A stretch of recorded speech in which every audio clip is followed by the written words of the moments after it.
mohon maaf ya, ada tukang kaos kaki ditanya waktu itu, Pak berapaan Pak? 10.000. Modalnya berapa? 8.000. Ya Allah Pak, jualan capek-capek cuman ngambil cuan 2.000 per kaos kaki. Iya, diledekin sama orang-orangnya ngomong kayak gini, Pak mau kaya mah mendingan jadi koruptor gitu katanya ya. Tapi dijawab, oh enggak, saya berhasil kayanya, saya berhasil suksesnya bukan ketika saya jadi kaya, tapi ketika kaos kaki saya dibeli oleh saudari saya sesama muslimah untuk menyempurnakan nutup auratnya, baru deh kecipratan pahalanya, sukses saya jualannya ya. Kalau bahagianya harus dari kaya dulu, Allah dong yang nggak adil, karena yang bagi-bagiin Allah. Ada orang yang bak-bak banting tulang kayak gimana dapatnya segitu. Ada yang mohon maaf ya, orang bilang jadi artis sekedar pegang barang dipoto produk cepret 30 juta weh cair ya. Tapi ternyata bukti sekali lagi, siapa yang paling baik dari semua yang megang harta? Sama, standar baik tuh satu aslinya, bikin kita tambah dekat sama Allah. Udah. Teman mana yang paling baik? Bukan yang sering naktir, tapi yang semenjak kenal sama dia tambah banyak kita sujudnya, meskipun mungkin bawel ngikutin sholat melulu. Tempat kerja mana yang paling baik? Bukan yang paling besar fasilitas dan gajinya, tapi yang semenjak kerja di situ tambah dekat sama Allah. Begitu juga semuanya ya. Maka makanya saya akhir-akhir ini kalau di Ramadan banyak ajakan untuk kajian ini di pabrik, di karyawannya, yang wajar semuanya pengen kerja itu dapat gaji, pengen kaya. Tapi kadang suka diobrolin kayak gini, Pak pengen kaya mah jangan kerja di sini, mendingan ikut saya ke Thailand jadi bandar judi waktu itu ya. Cuman kan mentok sama aturan Allah, tapi kan kalau urusannya nominal doang, lupa bahwa tujuan utamanya keberkahan. Sehingga mereka jadi kaya itu, para sahabat-sahabat Nabi, sekali lagi efek samping, bukan tujuan utama. Sekali yang jadi tujuan utama, ya udah tuh mentok ya. Padahal sengaja Allah ngasih contoh di dalam Quran tuh, contoh ya orang-orang seperti Firaun. Karena punten sekaya-kayanya orang zaman sekarang nggak akan sekaya dia. Tapi dah hina, tetap hidup 400 tahunan. Seumur hidup nggak pernah sakit, nggak pernah demam, batuk juga nggak pernah. Raja berkuasa, istrinya soleha lagi. Hina tetap. Terbukti bapak ibu nggak ada yang ngasih nama anaknya Firaun ya. Ya kan, lucu banget, siapa namanya? Firaun deh. Innalillahi wa inna ilaihi raji'un. Ya. Tapi ada orang yang ngasih nama anaknya Ayub, seseorang yang diuji Allah, sekujur tubuhnya kena penyakit kulit 18 tahun, 12 anak kandungnya meninggal barengan, ladangnya kena wabah, hewan ternaknya kena wabah ya. Tapi mulia jadi Nabi Allah juga ya. Jadi silakan kita, makanya kalau ada yang tapi kok aduh kok aing ngaji teh, saya tahu ngaji itu penting, cuman saya baca Quran teh ngantuk kok. Tapi giliran dagang mah asli jago saya kok. Ya udah mangga silakan. Karena bisa jadi kamu dengan jagonya itu bisnis, bisa wakaf masjid, panti asuhan yang mungkin nggak bisa didapat oleh orang yang ngajar ngaji 30 tahun sekalipun. Enggak, sahabat Nabi juga kalau mau diobrolin pengennya nimbrung terus sama Nabi. Tapi enggak tuh, ada yang disuruh sana nguasain medan perang, ada yang disuruh sana nguasain bisnis. Tapi standarnya satu kan, bikin tambah dekat sama Allah enggak katanya ya. Jadi ya mangga lah, pengen viral mangga, tapi ada popularitas aslinya cuman alat buat ngenalin Allah, bukan buat ngenalin diri sendiri. Meninggal nggak akan ditanya followersnya berapa, ditanyanya kamu ngajarin apa ke followers kamu. Pintu surga betul ada 8, tapi pintu surga bagi yang centang biru seingat saya belum ada. Pagi kalau centang birunya beli ya nggak, orang aja nggak bisa ditipu, pesan follower 200.000 yang komen 2, memancing kejulitan kan. Apalagi Allah dan malaikatnya ya, nggak di situ ya. Maka ada caranya, cuman ya itu dia tadi, mereka jenis-jenis kan. Salah satu yang mungkin paling kita dengar adalah Abdurrahman ibnu Auf ya. Beliau juga nggak cuman yang paling kaya, tapi juga satu dari 10 sahabat yang dijamin surganya. Yaitu dia, mereka tuh jenis-jenis orang yang udah tahu Allah dan Rasulnya ngejamin surganya, tapi malah makin banyak sujudnya, makin takwa ke Allah. Mungkin kalau itu kejadian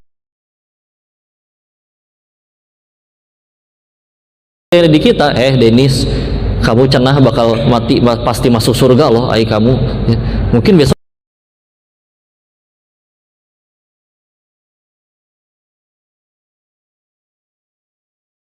saya nggak sholat subuh ya.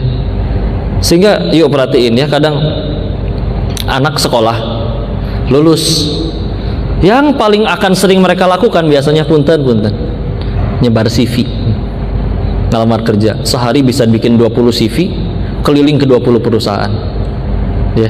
Nggak salah, tapi ada cara lain, yaitu mereka membuat diri mereka punya sesuatu yang orang lain nggak punya, sampai akhirnya orang ngejar mereka. Izin contoh ya, ini fotografer misalkan.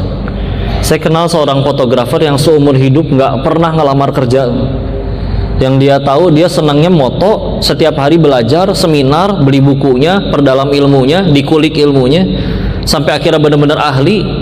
Rebutan demi Allah orang datang, Pak tolong foto Pak, Bapak minta berapa saya bayar. Di saat orang yang lain, tolong terima saya kerja Pak, tolong terima. Dosa mah enggak, cuman kadang kita terpakunya ke situnya ya. Sehingga ada yang mau nikah pun waktu itu, Pak mau difoto sama Bapak nikahan saya nih Pak. Kapan neng nikahannya? Bulan depan insya Allah. Ih maaf, saya jadwal motret penuh sampai 3 bulan ke depan. Nggak apa-apa Pak, saya nikahnya 4 bulan lagi aja, yang penting Bapak yang moto ya. Untung cuma ganti jadwal, nggak ganti calon ya. Tapi ya itu segitu, mereka sibuk melayakan diri. Kita ketuker ya, anak muda naksir sama perempuan, sibuknya mikirin gimana caranya dia naksir, pinjam jaket temen, bawain lagu, bawain boneka, padahal hatinya kan tidak dibulak-balikan oleh itu. Tapi ada yang sibuk melayakan dirinya di hadapan pencipta jodohnya. Kalau sudah dianggap layak, mudah Allah kirimin yang soleh. Jodoh itu pasti ketemu, cepat atau lambat pasti ketemu. Paling cepat di dunia, paling lambat di surga. Tapi kan pertanyaannya satu, emang kita mati masuk surga? Tapi di dunia ada yang bela-belain nggak lepas surganya. Tadinya rajin ngaji, ya udah deh nggak apa-apa deh aku lepas kerudung aku, yang penting dia mau jadi pacar aku. Jangankan pacar naksir, satu dunia cinta Allah benci juga kita yang repot. Ketukar fokusnya, suka salfok doang kita mah ada aslinya ya. Jangan nunggu kaya dulu baru sedekah, sedekah dulu nanti Allah jadiin kaya. Jangan tunggu ada imam yang soleh dulu teh baru jadi soleha, soleha dulu nanti Allah kirimin yang soleh ya. Jadi sama ini, pengen supaya jadi seperti itu, yuk layakan diri kita ya, layakan diri kita di hadapan ya sang penitip rezeki ya. Baru nanti ketika akhirnya dapat, kok udah nih, kok udah melayakan diri, entah dia jadi rajin ngaji, punya ilmu, diminta menyampaikan ilmunya, atau dia benar-benar suka mobil, jadi benar-benar bisa apa ya, modif mobil apapun itu dengan keahliannya masing-masing. Dunia datang kepada dirinya, makanya suka dapat nasihat dari guru-guru kami nanti buat anak-anaknya apa ya, suka bilangin kayak gini, nah keraslah kamu sama dirimu sendiri, karena kalau kamu keras sama dirimu, nanti dunia yang datang lembut, lembek, bahkan sujud di hadapan kamu. Tapi kalau kamu lembek sama diri kamu sendiri, oh yang lain juga nggak ngaji, oh yang lain juga nggak belajar, nggak ngapalin, nanti dunia yang akan datang keras menghantam kamu dengan pahitnya pengangguran, dengan pahitnya diremehin waktu reunian. Nggak bisa lah ya, bukan nggak boleh istirahat, bukan, tapi ya waktunya belajar, waktunya kerja, istilah ya. Maka ketika sudah bisa layakan diri, dapat misalkan nih dunianya sudah digenggam di tangan, sama tadi balik lagi, oh ujian ini teh, kapan jadi kuat, jadi baik, kalau ini jadi jalan tambah dekat sama Allah. Karena kadang punten ya, sebak-bak-bak-baknya kita berusaha ngejarnya misalkan nominal, akan selalu nemu orang yang lebih kaya dari kita padahal sholat ke enggak ya. Memang mesti paham dulu tujuan utama. Kita ngobrol pindah bahasan misalkan ke pendidikan. Orang, Pak, anak-anaknya pada sekolah biar apa? Ya pintar. Itu jawaban paling umum dan itu pun bagus. Itu pun bagus. Kita tahu betapa cerdasnya Imam Syafi'i, Imam Bukhari dan orang-orang luar biasa itu, masya Allah. Tapi kalau punten ya, di dalam Islam kayak sama, ada pintar teh salah satu efek samping aja. Karena ilmu tuh tergantung, nggak bukan IQ-nya, tapi tergantung sang pemilik ilmu ridho nggak nitipin ilmunya di kepala kita. Naja Hafiz Indonesia di kursi roda, dokternya memvonis otaknya cacat, saya nyaksiin sendiri, beliau dikasih huruf N, mikir itu N apa M ya, tapi giliran ditanya Quran ngerti halaman berapa, ayat berapa, pojok, kiri, kanan, atas, bawah. Kalau udah mau nitipin, hanya kadang punten kalau sekedar pinter, di luar sana ada yang sholat enggak tapi para dinter, kenal Islam juga enggak.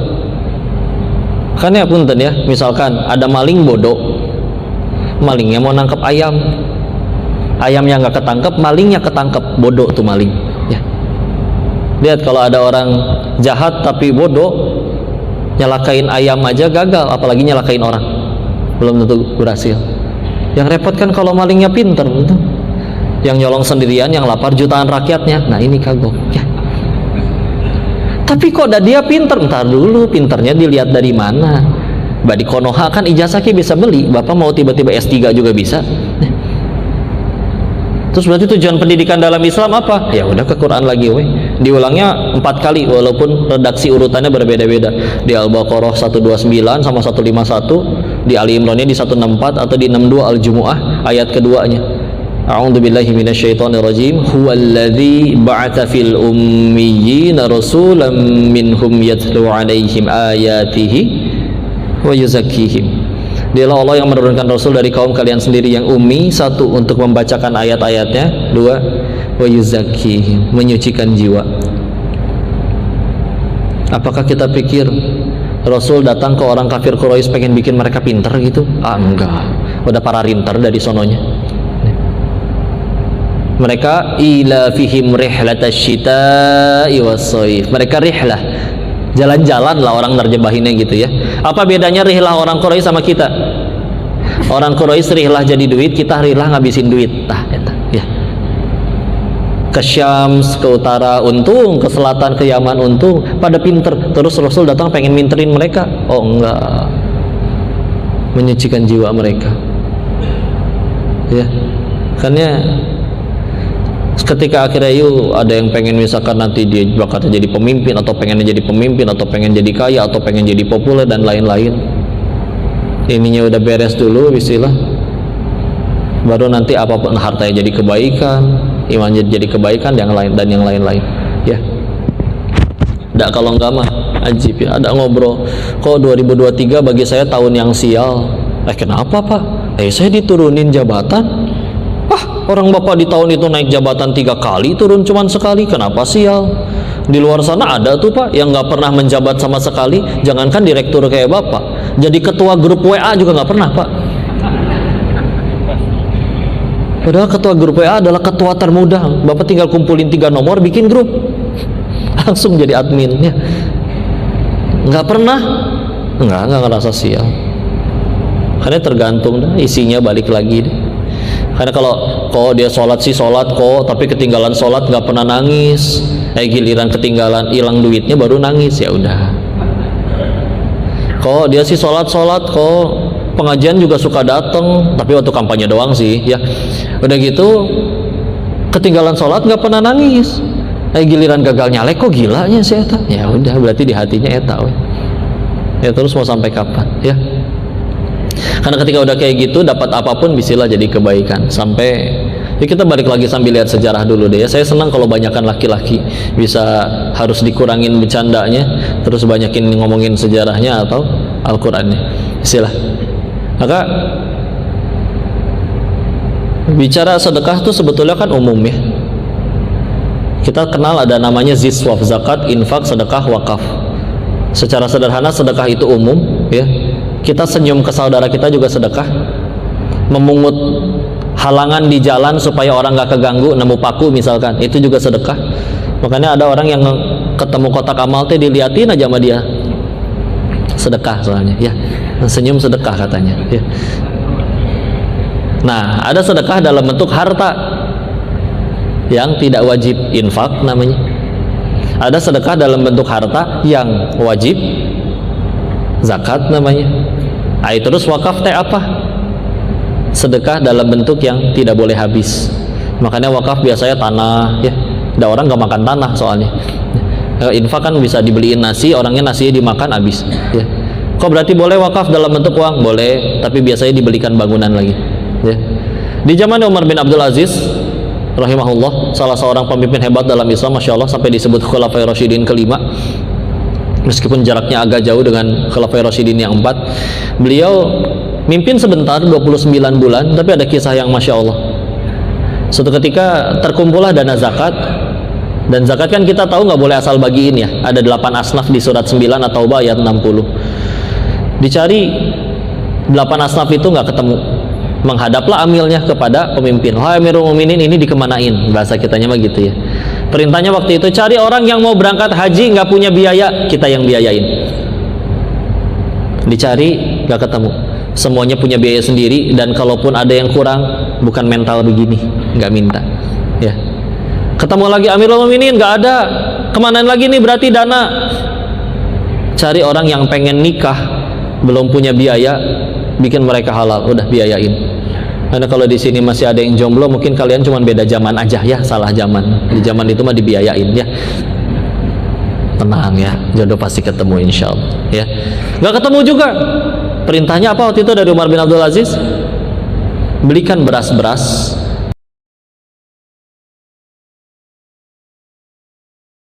tebarkan di seluruh pegunungan. Untuk apa Amirul Mukminin? Jawabnya, agar semua orang tahu bahwa di negeri muslim ini jangankan manusia, seekor burung pun gak ada yang kelaparan.